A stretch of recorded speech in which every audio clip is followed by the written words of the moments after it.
या महाराष्ट्राचं आराध्य दैवत छत्रपती शिवाजी महाराज, आरक्षणाचे जनक छत्रपती शाहू महाराज, ज्यांनी आम्हाला जगण्याचा अधिकार दिला, ते विश्वरत्न बाबासाहेब आंबेडकर, महात्मा ज्योतिबा फुले, सावित्रीबाई फुले, अहिल्यादेवी होळकर यांच्या प्रतिमांना अभिवादन करून आज या परभणी नगरीमध्ये ओबीसी, भटके विमुक्त आणि दलितांचा महाएल्गार मेळावा जो आहे आज संपन्न होत आहे। या सभेस मार्गदर्शन करण्यासाठी व्यासपीठावर उपस्थित तुम्हा सगळ्यांचे नेते, दलितांचे कैवारी, वंचितांचे श्रद्धास्थान असे श्रद्धेय बाळासाहेब आंबेडकरजी, व्यासपीठावर उपस्थित ओबीसीचे मुलूक मैदानी तोप टी.पी. मुंडे सर, या ठिकाणी आमचे ज्येष्ठ नेते आदरणीय हरिभाऊ शेळकेजी, आगरी कोळी समाजाचे नेते जे.डी. तांडेल साहेब, लक्ष्मण हाकेजी, बंजारा समाजाचे नेते किशन चव्हाणजी, संदेश चव्हाणजी, लिंगायत समाजाचे नेते अविनाश भोशीकर, नागराव पांचाळ, विशाल बुधवनजी, धनगर समाजाचे नेते भगवान वाघमारेजी, नानासाहेब राऊत आणि ज्यांनी या मेळाव्याचं आयोजन केलं ते सुरेश फडजी आणि व्यासपीठावर उपस्थित सर्व मान्यवर, या ठिकाणी प्रचंड मोठ्या संख्येनं उपस्थित ओबीसी, भटके विमुक्त आणि दलित समाज बंधू आणि भगिनींनो, आजची ही सभा ही परभणीच्या राजकीय इतिहासाला कलाटणी देणारी सभा होणार आहे असं म्हणलं तरी काय वावगं ठरणार नाही। कारण आजच्या सभेमध्ये जो एल्गार झालेला आहे, या ठिकाणी खासदार, या ठिकाणी आमदार, हे सगळे कुणाचे आहेत? हे सगळे मराठ्यांचे आमदार या ठिकाणी आहेत, मराठ्यांचे खासदार या ठिकाणी आहेत। आणि आजच्या सभेमध्ये जो एल्गार झालेला आहे, हे सगळे मराठा आमदार आणि मराठा खासदार येणाऱ्या 24 निवडणुकीमध्ये त्यांना घरचा रस्ता दाखवणारी ही सभा आहे।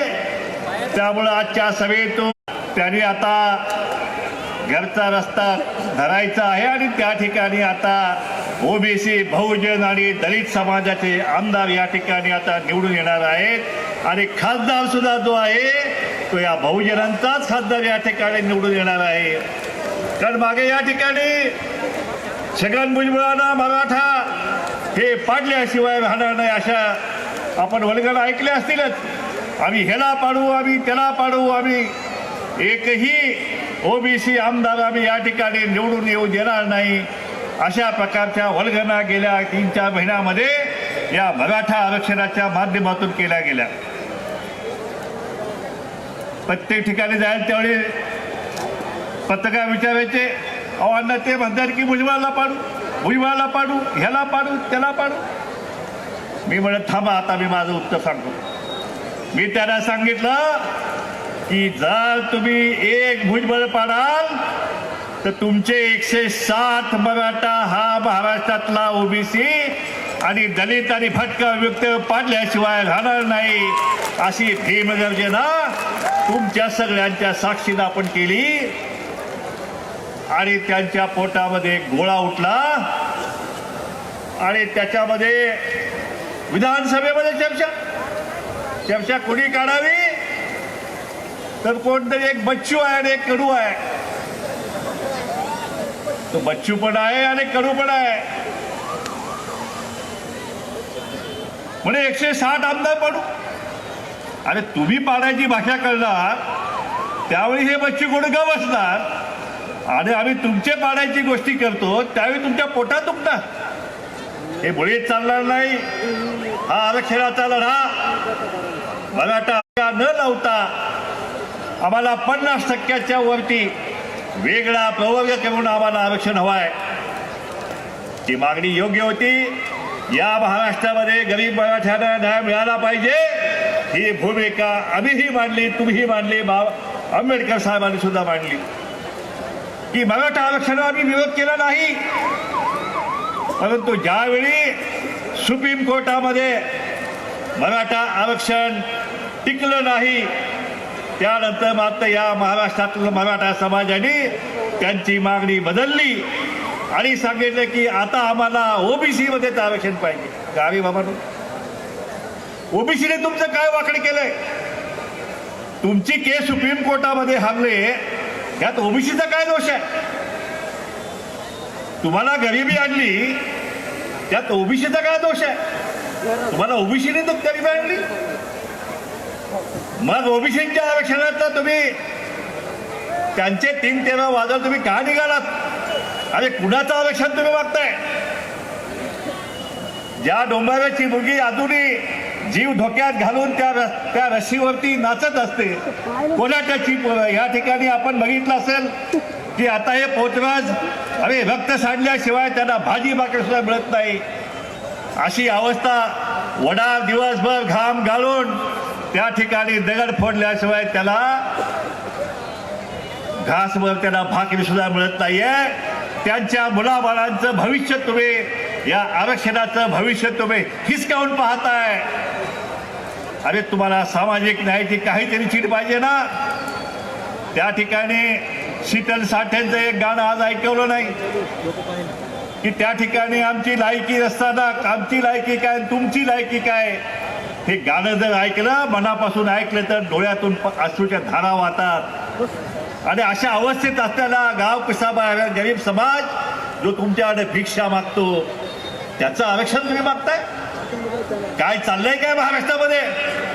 अरे सत्तेत आम्ही तुम्हाला बसवलेलं आहे आणि त्या सत्तेच्या माध्यमातून रात्री 2 वाजता आणि 3 वाजता तुम्ही या गरीब समाजाच्या आरक्षणाचे 3-13 वाजवत आहेत. त्यांच्या आरक्षणाचं अतिशय तुम्ही सांगता तिरगाणं वाजवताय. कशाच्या माध्यमातून? तुमच्या हातात आम्ही सत्ता दिली म्हणून. पण आता हे चालणार नाही. ज्या सत्तेच्या माध्यमातून तुम्ही ओबीसी आणि दलित समाजाच्या आरक्षणाचं वाटोळं करायला निघालाय ती सत्ता आम्ही तुमच्या हातात दिलेली आहे. आता 24वा रणसंग्राम येत आहे. आता तुम्ही आम्हाला छोटे भाऊ ते म्हणतायत की तुम्ही आमचे छोटे भाऊ आम्ही मोठे भाऊ. वारे मोठे भाऊ सगळा वाटा तुम्हाला आणि घाटा आम्हाला. तुम्हाला मुख्यमंत्रीपद, तुम्हाला सगळी मंत्रीपद, कारखाने तुमचे, बँका तुमच्या, शाळा तुमच्या, कॉलेज तुमचे, मेडिकल कॉलेज तुमचे, जिल्हा परिषदा तुमच्या, जिल्हा बँका तुमच्या, सगळं झालं. लुटून बिटून सगळं झालं. अहो ह्यांचे भ्रष्टाचाराचे आकडेच आता 70,000 कोटी लाख कोटीच्या आसपास पोहोचले. आणि अशा अवस्थेत असताना आमच्या वाट्याला तुम्ही काय दिलं?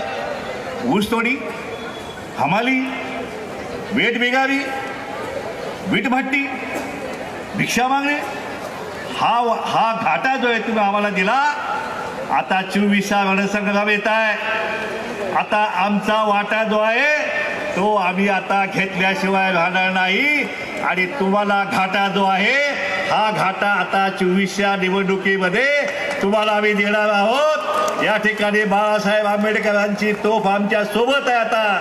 त्यामुळं आता 24चा जो निवडणूक आहे या निवडणुकीमध्ये आपल्याला आता आपलाच नेता, आपलंच मत, आपलंच सरकार, आपलंच मंत्रिमंडळ आणि आपलीच विधानसभा आपल्या मतपेटीतून आता आपलाच राजा बाहेर काढायचा आहे.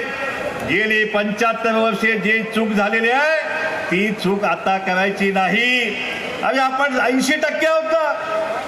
अरे ओबीसी 60% आहे. दलित समाज आणि मुस्लिम समाज एकत्र झाला तर 80% आम्ही आहे. अरे 80%ची वोट बँक जर आम्ही एकत्र केली तर काय परिस्थिती महाराष्ट्रामध्ये? अहो राजकीय बेरोजगार होऊन जातील. याला बेरोजगारी येईल. बेरोजगार माहित आहे ना. राजकीय बेरोजगार ह्यांच्यावरती येईल. अरे ज्या दिवशी या महाराष्ट्राच्या प्रत्येक गावामध्ये दलित तेली माळी कोची कुबा धनगर वडार रामोशी वंजारी ही सगळी मंडळी एकत्र येतील, त्या दिवशी यांचा सरपंच सुद्धा या महाराष्ट्रात होऊ शकत नाही. अरे आमदार किती लई लांब राहिली आणि खासदार किती त्याच्यापेक्षा लांब राहिलेली आहे. म्हणून माझी विनंती आपल्याला, जे झालं ते झालं. आंबेडकर साहेबांच्या सोबत आता आमची 4थी सभा आहे. उद्या 5वी सभा सुद्धा पुण्यात आमची होणार आहे. आणि आता ओबीसी भटके विमुक्त आणि दलित आरक्षणवाद्यांनी आता आरक्षणवाद्यांनाच मतदान द्यायचं ही भूमिका आता आंबेडकर साहेबांनी सुद्धा घेतलेली आहे. ओबीसीचं आरक्षण आम्हाला कुणी दिलंय? आपल्या आजोबांनी आम्हाला दिलेलं आहे आणि त्याचं रक्षण करण्याची जबाबदारी ही सुद्धा बाळासाहेब आंबेडकर ही आम्ही तुमच्या खांद्यावर देत आहे. त्यामुळं ओबीसीच्या आरक्षणाला कणभर सुद्धा धक्का हा आपण लागू देऊ नये. त्यासाठी जे काय करावं लागेल ते आपण करायचं. अहो आम्ही तुम्हाला देशाचा पंतप्रधान म्हणून पाहताय. बाळासाहेब आंबेडकर या देशाचे पंतप्रधान झाले केले पाहिजे. पण या प्रस्थापिताने आम्हाला एकत्र येऊ दिले नाही. पण आता या प्रस्थापिताविरुद्ध विस्थापितांचा लढा या महाराष्ट्रामध्ये सुरू होत आहे. आपल्याला हिरवी नोट आपल्याकडे येणार आहे. आपल्याकडे पाव किलो अर्धा किलो किलोभर हे पण येणार आहे आणि घोटभर ते सुद्धा आपल्याकडे येणार आहे. घोटभर म्हणजे काय ती नव्हे, घोटभर म्हणजे तो प्रेमाचा चहा सुद्धा आपल्याला पाजणार आहे. हे पण सोडायचं नाही, हे सगळं घ्यायचं. पण मतपेटीतून राजा मात्र आपलाच काढायचा हे मात्र आपण लक्षात ठेवायचं. आता आरक्षण जे आहे हा आरक्षणाचा लढा, आता मराठ्यांचा लढा, हा लढा आमच्या आरक्षणाचं हा लढा आता मतपेटून सुद्धा आम्ही लढायचं आहे. काय म्हणताय मागे? अहो आता शासनानं त्याला 10% आरक्षण दिलं, कायदा पारित केला, टिकणारं आरक्षण दिलं असं मुख्यमंत्री म्हणतायत, देवेंद्र फडणवीस म्हणतायत. त्याचप्रमाणे अजित दादा सुद्धा म्हणतायत आम्ही टिकणारं आरक्षण दिलंय, आम्ही ओबीसीच्या आरक्षणात धक्का न लावता दिलेला आहे. तुम्ही ओबीसीच्या आरक्षणात धक्का न लावता आरक्षण दिलंय त्याबद्दल आम्ही तुमचा आभार मानलेला आहे, तुमचं अभिनंदन केलेलं आहे. परंतु हे 10% आरक्षण आता मराठा समाजाला मान्य नाही. 3 वेळा गुलाल झाला, 4थ्यांदा गुलाल उधळला गेलाय परवाला ह्या 10% आरक्षणाचा. अजून किती वेळा गुलाल उधळणार माहीत नाहीये. पण तुमचा गुलाल जो आहे केव्हा उधळणार आम्हाला माहीत नाहीये. पण या महाराष्ट्राच्या सत्तेचा भंडारा मात्र हे आमचे ओबीसी भटके विमुक्त आणि दलित या 24व्या रणसंग्रामामध्ये उधळल्याशिवाय राहणार नाहीयेत. हा मेसेज जो आहे तो बाहेर भरावतो आम्हाला घ्यायचा आहे. अहो या ठिकाणी बहिष्कार घातला, नाभिक समाजाच्या एका कुटुंबा बहिष्कार घातला. मी मागच्या सभेमध्ये सांगितलं की बाबा रे तुमच्यावर जर बहिष्कार घातला आणि जर तुम्ही जर ह्यांच्या बहिष्कार घातला तर ह्यांना उवा मारण्याशिवाय दुसरं काही सुचणार नाही. तुम्हाला कळते का मी काय म्हणलो ते? म्हणून हे जे बहिष्कार घालायचं चाललंय हे तुम्ही आता थांबवा. ही आरक्षणाची लढाई, ही लढाई एका स्तरावर येऊन ठेपलेली आहे. आम्ही कुठल्याही परिस्थितीत एकही कुणब्यांचा दाखला आम्हाला मुळीच मंजूर नाही. हे खडाखोड केलेले हे दाखले जे आहेत हे कुणब्याचे दाखले घेऊन ओबीसी मध्ये येण्याचा हा जो बॅकडोर एंट्री आहे याचा आम्ही निषेध करतो. सरकारला आमचा इशारा आहे. सगळे सोयऱ्याचा GR आता 2 दिवस ते सगळे सोयऱ्याचंच चाललंय. सगळे सोयरे गणगोत आणखी एक त्यात शब्द आहे, तो शब्द म्हणजे शपथपत्र आहे. मी आत्ताच बाळासाहेबांना सांगितलं की ह्या शपथपत्र म्हणजे काय. जर मी शपथ घेतली की मी शेड्यूल कास्ट आहे तर आमचे हाके जर माझे गणगोत असतील तर हाके आपोआप शेड्यूल कास्ट होणार, आपोआप शेड्यूल ट्राईब होणार. म्हणजे हा जो मसुदा जो आहे तो फक्त ओबीसीचाच घातक नाही तर तो दलित, ओबीसी, भटके विमुक्त, SC आणि ST यांना सुद्धा आरक्षण आहे. म्हणजे संपूर्ण आपली दलित चळवळ, आरक्षणाची चळवळ उद्ध्वस्त करणारा हा निर्णय आहे. आणि म्हणून ह्या निर्णयाला आंबेडकर साहेब आपण टोकाचा विरोध आपण केला गेला पाहिजे.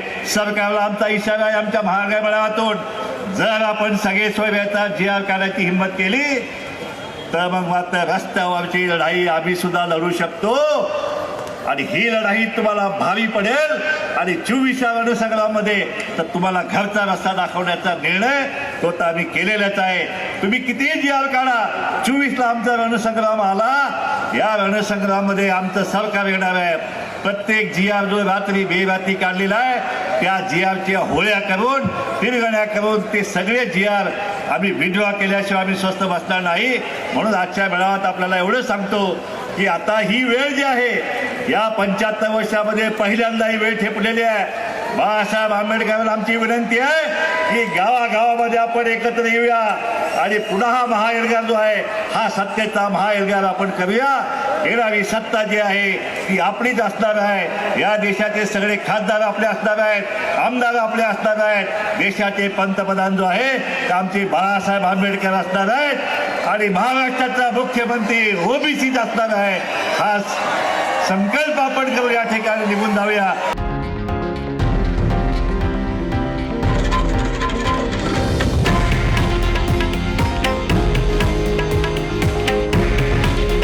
हे आहे देशातील नंबर 1 न्यूज नेटवर्क आणि आपण पाहत आहात TV9 मराठी. काळजी तुमची, हित महाराष्ट्राचं.